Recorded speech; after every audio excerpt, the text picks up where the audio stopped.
اگر آپ کو میری یہ ویڈیو پسند آئے تو like comment and share subscribe کرنا مت بھولیے۔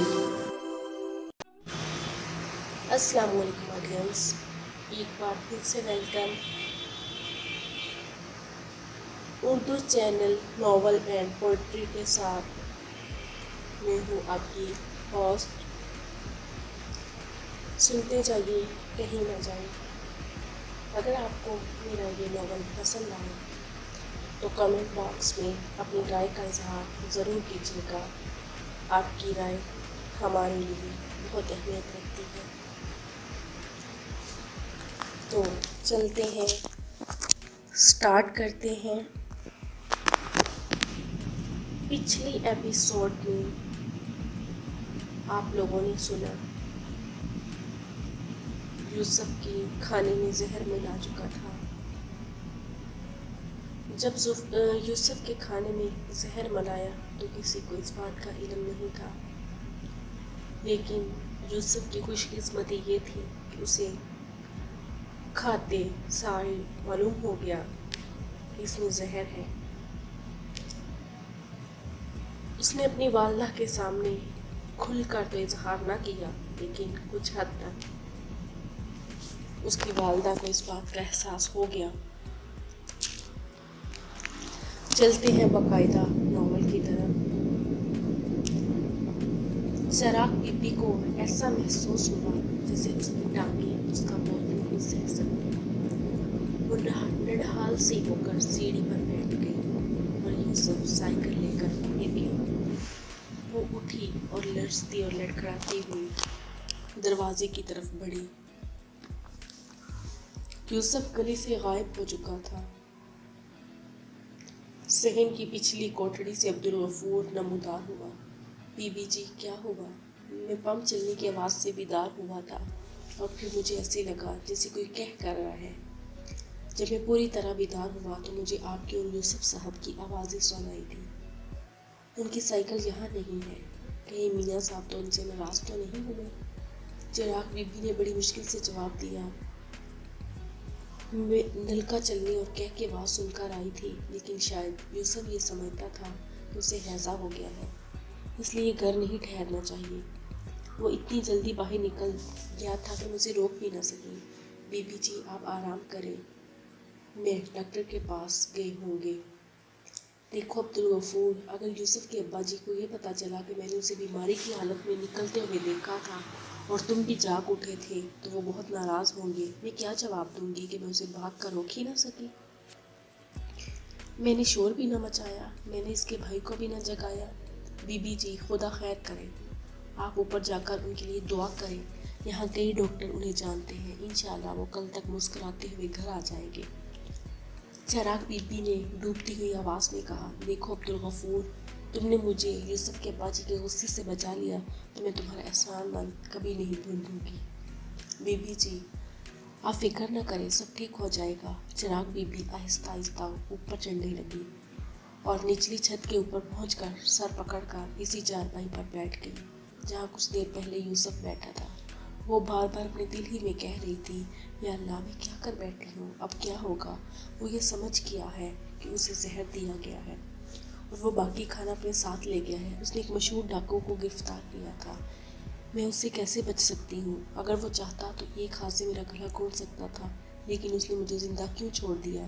کیا یہ اس لیے تھا کہ وہ اپنے باپ سے بہت پیار کرتا ہے اور مجھے اس کی بیوی سمجھ کر معاف کر گیا ہے؟ کاش میری ماں مجھے جنم نہ دیتی، کاش میں اس کے مشورے نہ سنتی۔ اگر یہ معاملہ آگے بڑھا تو میں، میری ماں، میرا باپ اور وہ کالے منہ والا پیر کوکیشا سب پکڑے جائیں گے۔ یا اللہ، میرے دل میں یہ خیال کیوں پیدا ہوا تھا کہ اگر میں اس گھر میں بہو بن کر آئی تو امینا بہت حقیر ہو جاؤں گی۔ کاش میں اپنی ماں کے مشوروں سے کان نہ بند کر لیتی۔ اپنے یوسف کالے پیر کا زہر کھا کر بھی زندہ ہے اور میں اور میری ماں جو اس گھر پر حکومت کرنا چاہتی تھی انہیں ذلیل ہو جائیں گی، کوئی ہمیں منہ لگانا پسند نہیں کرے گا۔